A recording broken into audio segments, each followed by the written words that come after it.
Hello and welcome in my YouTube channel Sheenam study. आशा करते हैं आप सभी अच्छे होंगे। आज मैं आप सभी के लिए जो लेके आई हूँ वो है फिजिक्स का प्रीबोर्ड क्वेश्चन पेपर। ये बहुत ही इम्पोर्टेंट होने वाला है क्योंकि यहाँ से क्वेश्चन ज़्यादा उठाए जाएंगे और मैं इम्पोर्टेंट क्वेश्चन ही लेके आई हूँ इसमें। तो वीडियो को शुरू से लास्ट तक देखना ना भूलें। शुरू करते हैं। सबसे पहले यहाँ हम देख सकते हैं कि हमारा जो इसका मैक्सिमम नंबर है ये 70 नंबर का है, क्योंकि 30 नंबर जो है वो प्रैक्टिकल से हमें मिलेगा। तो ये 70 नंबर का क्वेश्चन पेपर होने वाला है।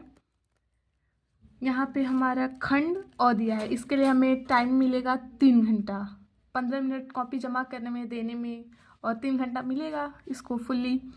तो फर्स्ट क्वेश्चन है, सभी प्रश्न करना अनिवार्य है। इसमें हम देखते हैं ऑप्शनल क्वेश्चन है, इसको हम करेंगे 6 नंबर में 6 क्वेश्चन दिया जाएगा, जिसमें पहला है विद्युत विभव का मात्रक है। इसमें विद्युत विभव का मात्रक क्या है उसे हम टिक करेंगे। फिर इसमें विद्युत विभव का मात्रक होता है जूल प्रति कूलाम। फिर है विशिष्ट चालकता का मात्रक क्या है, तो विशिष्ट चालकता का मात्रक जो होता है वो है ओम प्रति मीटर, प्रति ओम प्रति मीटर। फिर है अर्धचालक में वैद्युत चालन होता है।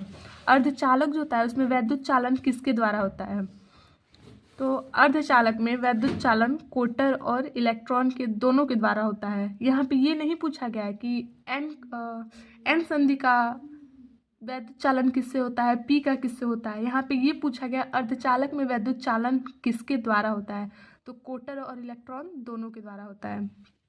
अगला क्वेश्चन है नाभिकीय बल की प्रकृति होती है, तो नाभिकीय बल की प्रकृति जो होती है वो आकर्षणात्मक होती है। तो यहाँ पे वैद्युतीय दिया है, फिर चुंबकीय, गुरुत्वीय, इसमें से कोई नहीं। तो ये जो हमारा ऑप्शन है ये होगा सही, क्योंकि हमारा जो नाभिकीय बल की प्रकृति होती है वो आकर्षणात्मक होती है। फिर नेक्स्ट क्वेश्चन है सघन माध्यम का अपवर्तनांक विरल माध्यम के सापेक्ष है। सघन माध्यम का अपवर्तनांक जो है वो विरल माध्यम के सापेक्ष कितना होता है। फिर अगला क्वेश्चन जो है द्रव्य तरंग की तरंग दैर्ध्य निर्भर नहीं करती।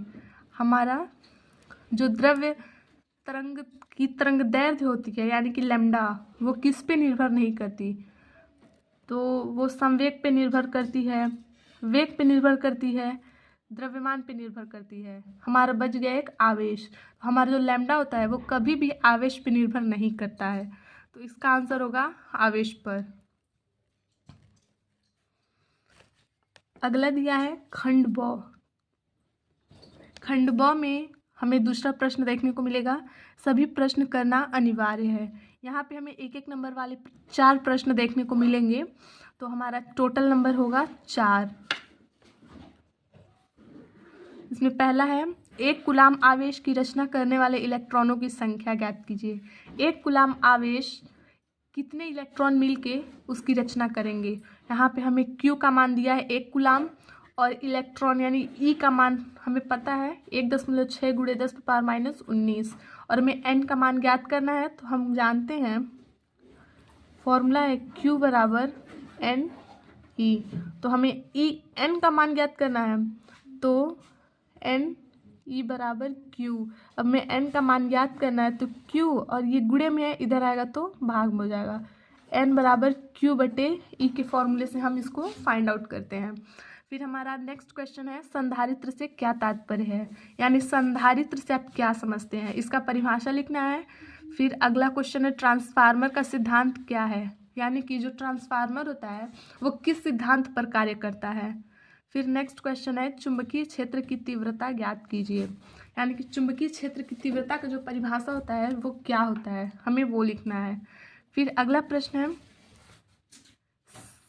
सभी प्रश्न करना अनिवार्य है। यहाँ पे हमें 5 क्वेश्चन देखने को मिलेंगे 2-2 नंबर वाले, तो हमारा टोटल नंबर हो जाएगा 10।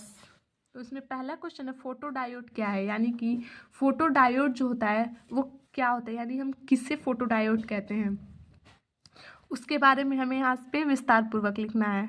मतलब 2 नंबर का है प्रश्न, तो 2 नंबर के हिसाब से हमें कितना लिखना होता है उसके हिसाब से हम लिखेंगे। फिर अगला प्रश्न है, चुंबकीय फ्लक्स की परिभाषा तथा मात्रक लिखिए।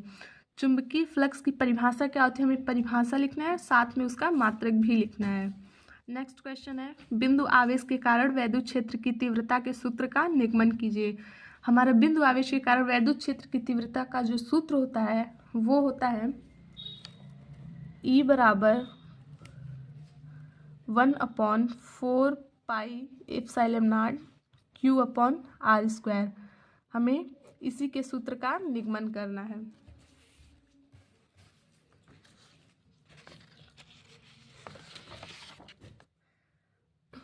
फिर नेक्स्ट क्वेश्चन है, दो प्रकाश तरंगों के तीव्रताओं का अनुपात 81/49 है, तो इनके आयामों का अनुपात ज्ञात करें।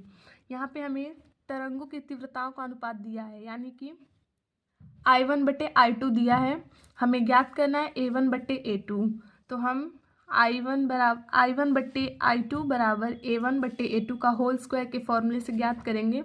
तो हमारा जो होल स्क्वायर है वो इस साइड में आएगा, तो वो हमें रूट में बंद हो जाएगा, और जब हम इसे रूट से बाहर निकालेंगे हमें इसका आंसर मिलेगा 9/7, यानी कि जो आयामों का अनुपात होगा वो हो जाएगा 9/7।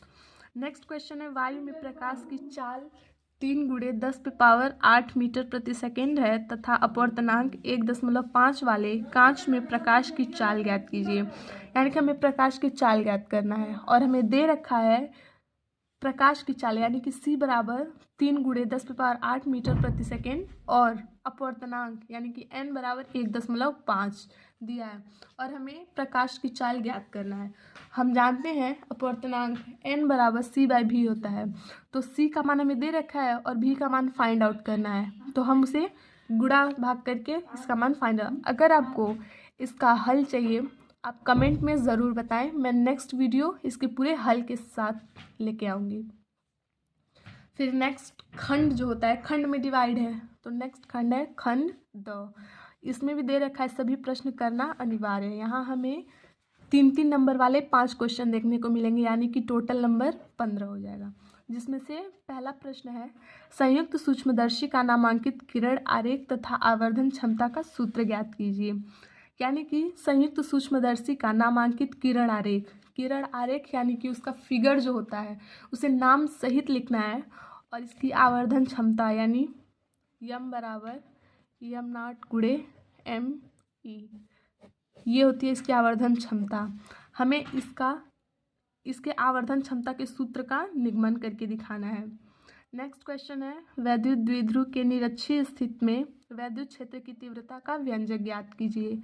यानी कि E बराबर निरक्षीय स्थिति में दिया है, तो E बराबर 1/4πε0 P/r³। हमें इसी फॉर्मूले का डेरिवेशन करना है, जिसके लिए हमें मिलेंगे 3 नंबर। नेक्स्ट क्वेश्चन है, डी ब्रागली तरंगदैर्घ्य के लिए व्यंजक प्राप्त कीजिए। यानी कि लैम्डा बराबर h/p हमें फाइंड आउट करना है। मैंने इसके लिए एक वीडियो पहले से ही बना रखा है, अगर आपको नहीं समझ में आए तो आप उस वीडियो को जाके देख सकते हैं। नेक्स्ट क्वेश्चन है, फैराडे के नियमों का वर्णन कीजिए। फैराडे ने 2 नियम प्रतिपादित किए थे, और दोनों नियमों का यहाँ पे वर्णन करना है। इसमें दिया है फैराडे के नियमों का, यानी कि दोनों नियमों का वर्णन करना है। नेक्स्ट क्वेश्चन है, हमें न्यूमेरिकल देखने को मिलेगा, जो है अपवर्तनांक 1.55 के कांच के दोनों फलकों की समान वक्रता त्रिज्या के द्विउत्तल लेंस के निर्मित करने हैं। यदि लेंस की फोकस दूरी 20 सेमी हो तो वक्रता त्रिज्या क्या होगी। यहाँ हम पतले लेंस का सूत्र का प्रयोग करेंगे तो हमें उसकी वक्रता त्रिज्या मिल जाएगी। नेक्स्ट है खंड य। यहाँ भी हम देखते हैं सभी प्रश्न करना अनिवार्य है। यहाँ हमें 5-5 नंबर वाले 4 क्वेश्चन देखने को मिलेंगे, जिससे टोटल हो जाएगा 20 नंबर। इसमें पहला क्वेश्चन है, अन्योन्य प्रेरण गुणांक का परिभाषा सूत्र तथा मात्रक लिखिए। अन्योन्य प्रेरण गुणांक और स्वप्रेरण गुणांक, ये दोनों बोर्ड परीक्षा की दृष्टि से बहुत ही इम्पॉर्टेंट होने वाला है। तो आप कुछ देखें या ना देखें, लेकिन ये दोनों ज़रूर देखें और इसे देखना ना भूलें, क्योंकि बहुत ही इम्पॉर्टेंट टॉपिक है इस बार की परीक्षा के लिए। तो यहाँ पे हमें अन्योन्य प्रेरण गुणांक का परिभाषा और साथ साथ सूत्र और उसके साथ उसका मात्रक क्या होता है वो भी हमें लिखना है। नेक्स्ट क्वेश्चन है पीएन संधि में भंजन वोल्टता से आप क्या समझते हैं? पीएन संधि डायोड का पूर्ण तरंग का दिष्टकारी के रूप में कैसे प्रयुक्त होता है? यानी कि पीएन संधि में जो भंजन वोल्टता होती है उससे आप कैसे डिफाइन कर सकते हैं, इसको लिखना है। और पीएन संधि में डायोड का पूर्ण तरंग का दिष्टकारी कैसे होता है इसके बारे में आपको अच्छे से बताना है। नेक्स्ट क्वेश्चन है समांतर प्लेट संधारित्र के सूत्र का निगमन कीजिए। नेक्स्ट क्वेश्चन है अनुगमन वेग तथा धारा में संबंध स्थापित करें, यानी कि I बराबर NE/AV/D, इसे हमें प्रूफ करके दिखाना है। नेक्स्ट हमें देखने को मिलेगा सभी प्रश्न करना अनिवार्य है, जो कि 5 नंबर वाले 3 क्वेश्चन देखने को मिलेंगे, यानी कि टोटल नंबर जिसका है 15। इसमें पहला प्रश्न है हाइगेंस के द्वितीयक सिद्धांत के आधार पर प्रकाश के अपवर्तन की व्याख्या कीजिए। नेक्स्ट क्वेश्चन है एम्पियर की परिपथी नियम की परिभाषा तथा उसके सूत्र का निगमन कीजिए। नेक्स्ट क्वेश्चन है अवतल गोलीय पृष्ठ के लिए अपवर्तन के सूत्र का निगमन कीजिए। ये 3 हमें मिलते हैं डेरिवेशन करने वाले और बड़े बड़े प्रश्न जो हमें 5 नंबर में देखने को मिलते हैं।